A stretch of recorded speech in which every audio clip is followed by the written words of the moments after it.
সুপ্রিয় ষষ্ঠ শ্রেণী, সপ্তম শ্রেণী, অষ্টম শ্রেণী, নবম শ্রেণী ও দশম শ্রেণীর শিক্ষার্থী, আজ আমি তোমাদের জন্য টেন্স নিয়ে আলোচনা করব। এর আগে টেন্সের ক্লাসিফিকেশনের মধ্যে প্রেজেন্ট ইনডেফিনিট টেন্স নিয়ে আলোচনা করেছি। আজকে আমি তোমাদের জন্য প্রেজেন্ট কন্টিনিউয়াস টেন্স নিয়ে আলোচনা করব। চলো, প্রেজেন্ট কন্টিনিউয়াস টেন্স।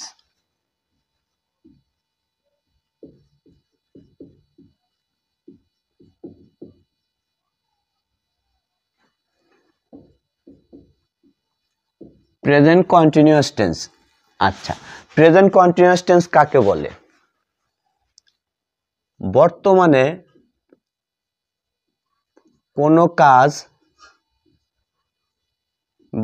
কোনো কাজ চলছে বা চলমান আছে তাকে প্রেজেন্ট কন্টিনিউয়াস টেন্স বলে।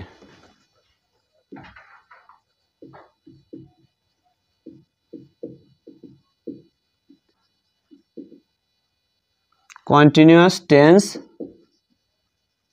বলে। আচ্ছা, বর্তমানে কোনো কাজ চলমান আছে বা চলছে তাকে প্রেজেন্ট কন্টিনিউয়াস টেন্স বলে।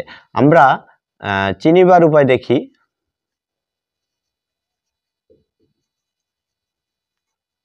চিনিবার উপায়: বাংলা বাক্যে ক্রিয়ার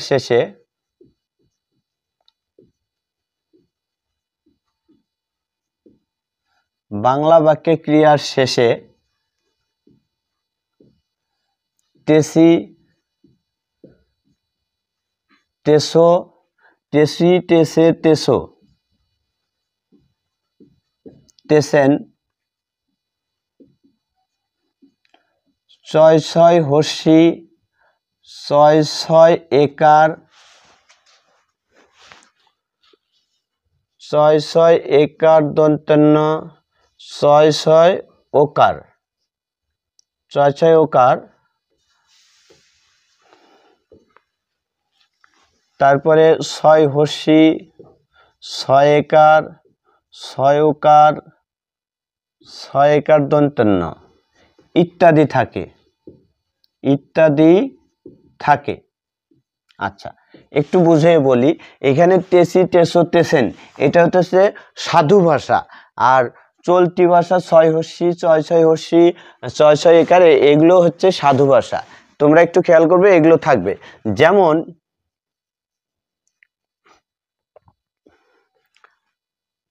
যেমন আমি কাজটি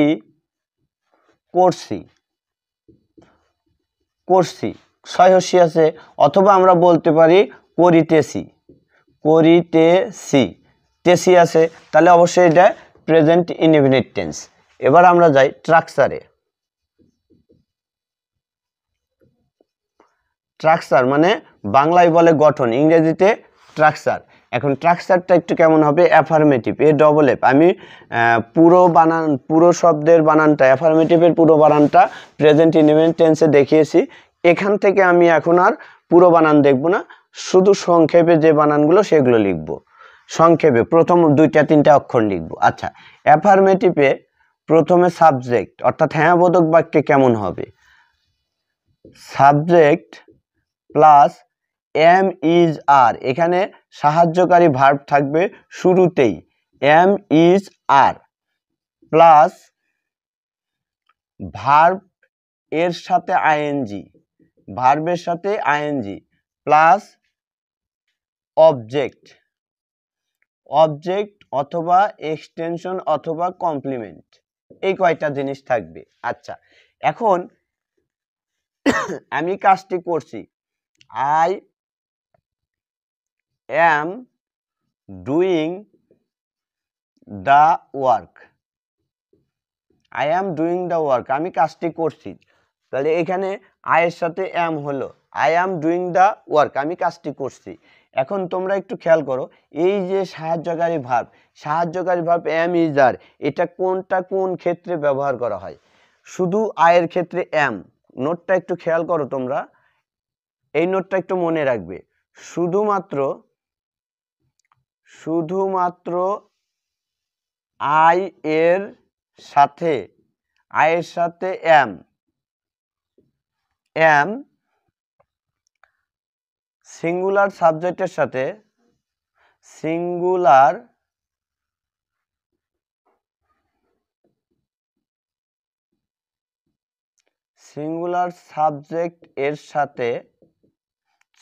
সাবজেক্টের সাথে আর এবং প্লুরাল সাবজেক্টের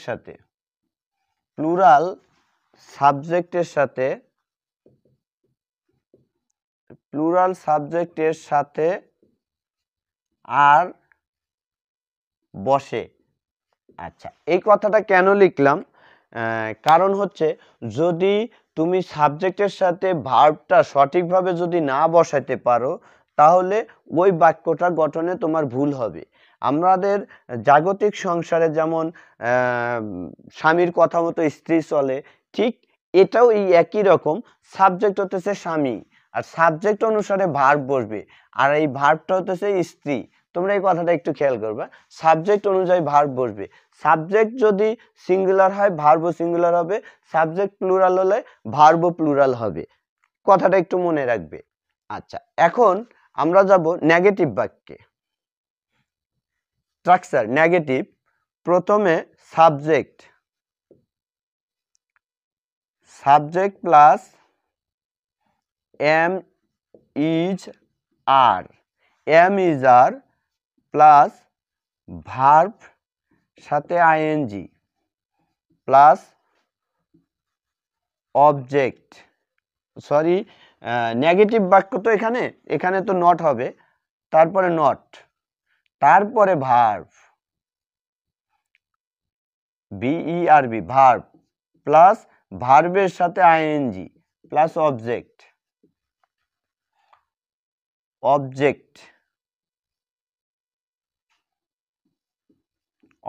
plus object oblique complement, extension বা কমপ্লিমেন্ট, তোমরা তোমাদের মতো করে বুঝে নিও। আচ্ছা, subject plus am is are plus not plus verb plus ING plus object oblique extension oblique complement. যেমন আমরা একটু উদাহরণ লিখি, যেমন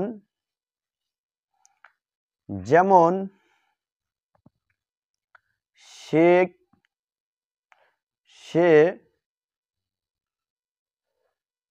ফুটবল খেলে না,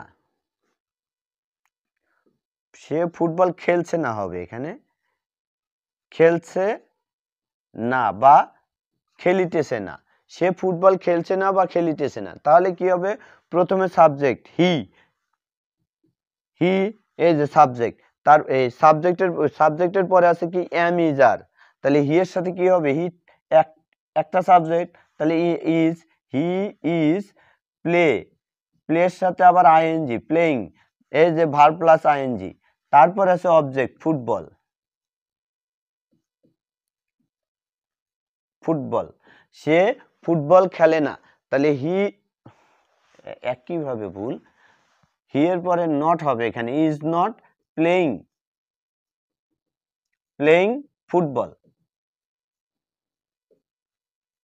ফুটবল। দেখো, সে ফুটবল খেলে না, নেগেটিভ না, তাহলে he is not playing football. এখানে হি হতেছে সাবজেক্ট, আমরা গঠনটা একটু দেখি। তারপরে এম ইজ আর, এখানে ইজ, তারপরে নট, এই যে নট, তারপর ভার্ব প্লে সাথে আইএনজি যোগ, তারপর আছে অবজেক্ট ফুটবল। ঠিক আছে, এবার আমরা যাব পরের অংশে। আমি চিনিবার উপায়টা মুছলাম না, কারণ পরবর্তী যে বাক্যটা লিখবো চিনিবার উপায় দিয়ে আবার বুঝিয়ে দিব একটু, এজন্য মুছলাম না। এবার দেখো পরের যে গঠন, সেটা হচ্ছে ইন্টারোগেটিভ।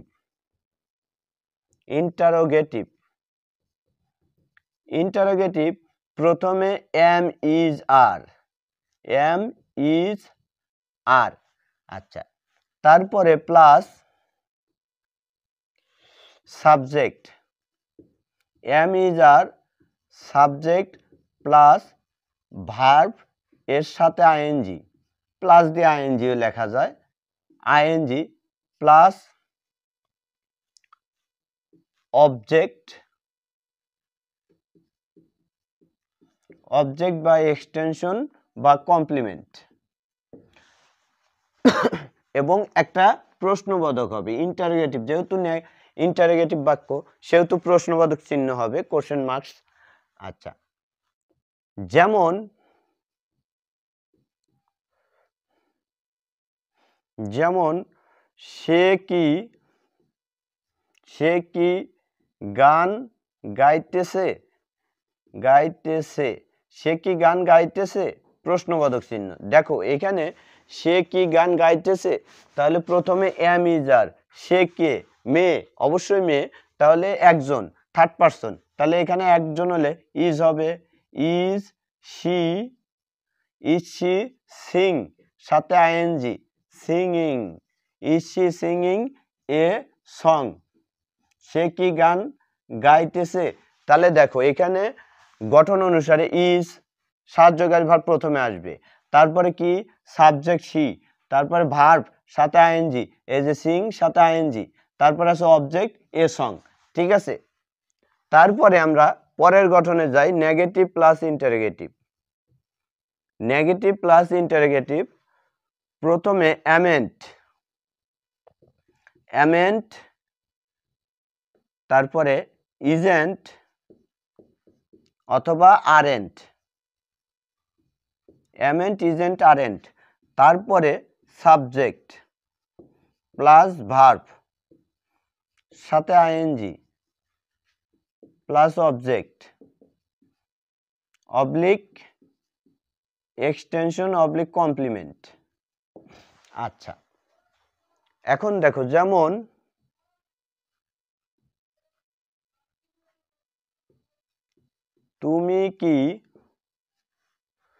তুমি কি অঙ্কটি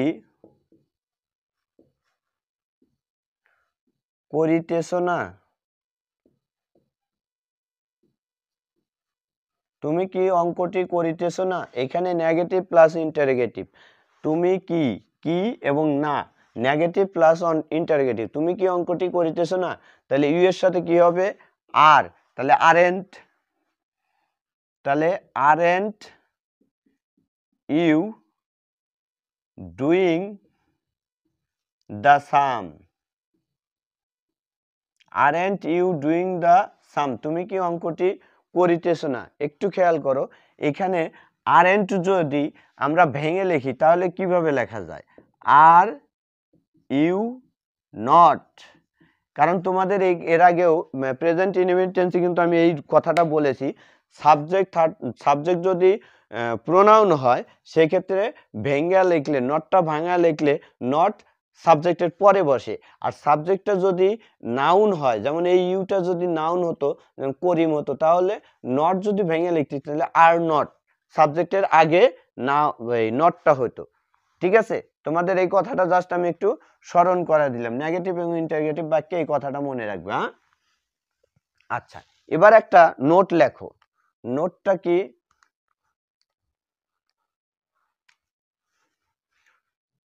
এই নোটটা একটু খেয়াল করবে, এটা রাইট ফর্ম অফ ভার্বের একটা রুল, কিন্তু রাইট ফর্ম অফ ভার্বে আছে, এটা প্রেজেন্ট কন্টিনিউয়াস টেন্সের note.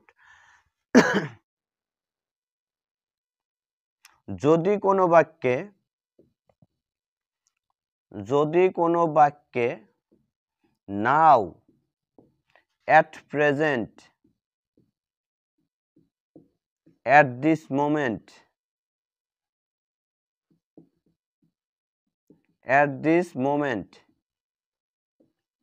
now, at present, at this moment ইত্যাদি অ্যাডভার্ব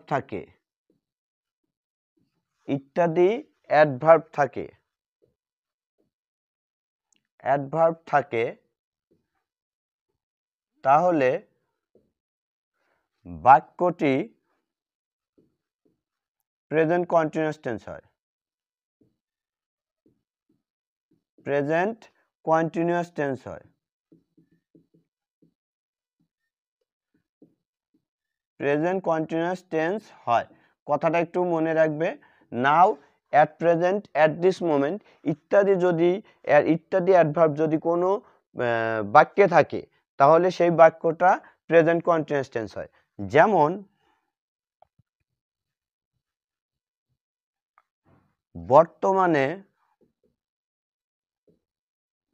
সে ঢাকায় যাচ্ছে,